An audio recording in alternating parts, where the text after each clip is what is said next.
Welcome friends, welcome to our channel laboratory technologist association.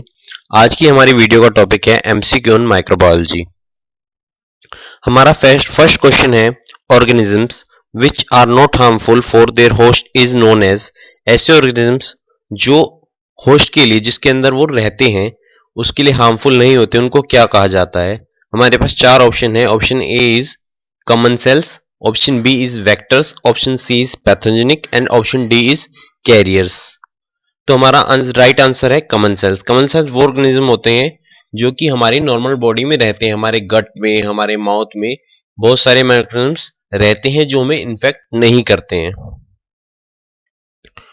Option second, question second is mycobacterium tuberculosis resist decoloration with. Option A is 20% sulphuric acid, option B is 40% sulphuric acid, option C is 30% sulphuric acid and option D is 50% sulphuric acid. तो mycobacterium tuberculosis हमारा 20% sulphuric acid को resist करता है। अगर इससे ज्यादा हमारी concentration होगी तो वो वॉश हो जाएगा स्लाइड से। Third question is negative staining is used for the identification of. First option is bacteria, second option is capsule, third option is granules and fourth option is spores. तो जो हमारी negative staining होती है वो हमारी capsule को staining करने के लिए यूज की जाती है, ये आप लोग ध्यान रखिएगा। Fourth question is in the first century who said that disease were caused by invisible beings inhaled और इंजेस्टेड। फर्स्ट सेंचुरी में ऐसा किसने कहा था कि जो भी बीमारियां हैं वो जो ना दिखने वाले प्राणियों से होती हैं, जब उनको इनहेल करते हैं, सांस द्वारा लेते हैं या फिर किसी खाने के साथ ले लेते हैं। Fracastorius and von Plenciz, Davaine and Pollender, Varro and Columella and Needham and Spallanzani. The answer is Varro and Columella. ये दो साइंटिस्ट थे जिन्होंने फर्स्ट सेंचुरी में कहा था कि बीमारी इनविजिबल बीइंग्स की वजह से होती है, जब हम उनको खाते हैं या सांस के द्वारा ग्रहण करते हैं। Fifth question is who was first to make cultures of anthrax bacilli by incubation at high temperature. कौन सबसे पहले ऐसा साइंटिस्ट या ऐसा ह्यूमन बीइंग था जिसने एंथ्रेक्स को हाई टेम्परेचर पे इंक्यूबेशन किया था। Option A is Lord Lister, option B is Roux, option C is Hansen, option D is Louis Pasteur. The answer is Louis Pasteur. Louis Pasteur सबसे पहले scientist थे जिन्होंने एंथ्रेक्स बैसिलस का culture high temperature पर incubate करके किया था। Question number 6, the limit of resolution by unaided eye is about. हमारी आई का रेजोल्यूशन क्या होता है, उसकी लिमिट क्या होती है। Option A is 50 micron, option B is 100 micron, option C is 150 micron, option D is 200 micron. The answer is 200 micron. 200 micron तक हम किसी भी ऑर्गेनिज्म को देख सकते हैं। Cocci which are arranged in group of 4 are called. ऐसी जब हमारे बैक्टीरिया जो भी कोकाई होते हैं जब 4 के स्ट्रक्चर में अरेंज होते हैं, 4 कोकाई एक साथ जुड़े हुए होते हैं, उसको क्या कहते हैं। डाइप्लोकोकाई, सार्किना, नाइजीरिया और tetrads. The answer is tetrads. Diplococci जब 2 जुड़े होते हैं, सार्सिनिया होता है, नाइजीरिया होता है और टेट्रेड्स मतलब 4 जुड़े होते हैं। Bacterial cell wall are about how much nanometer thick. 10 to 25 nanometer thick, 42 to 60 nanometer thick, 25 to 40 nanometer thick or 65 to 80 nanometer thick. The answer is the bacterial cell wall are about 10 to 25 nanometer thick. Question number 9, diarrhea is not caused by। ऐसे कौन सा microorganism है जिसके द्वारा diarrhoea नहीं किया जाता। Shigella dysentery, Streptococcus pyogenes, Clostridium difficile, Salmonella enteritis. The answer is Streptococcus pyogenes. Streptococcus pyogenes ऐसा माइक्रोऑर्गेनिज्म है जो डायरिया कॉज नहीं करता। Question number 10th, the coagulase test is done to differentiate Staphylococcus aureus from Staphylococcus epidermidis,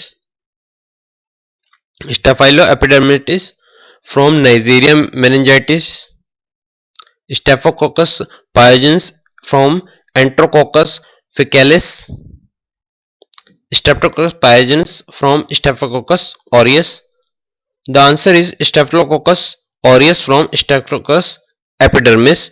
option A इसका correct option है.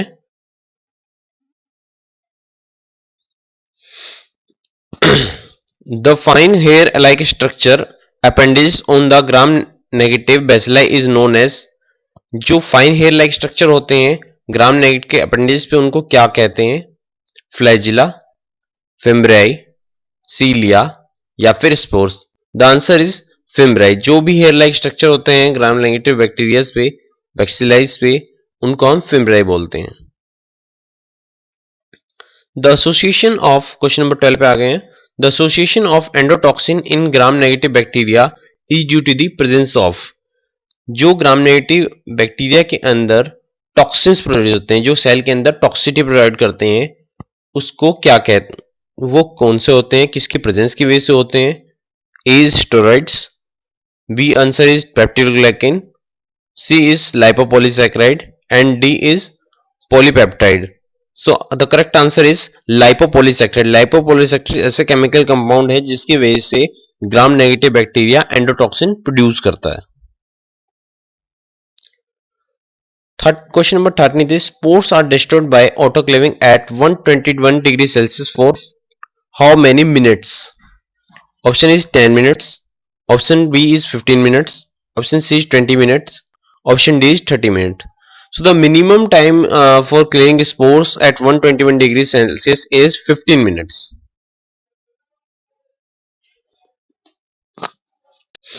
Question number 14.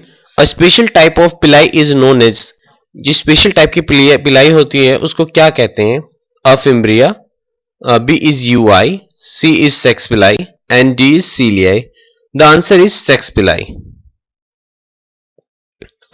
Spores additional outer covering is called endosporium, exosporium, एक्टोस्पोरियम.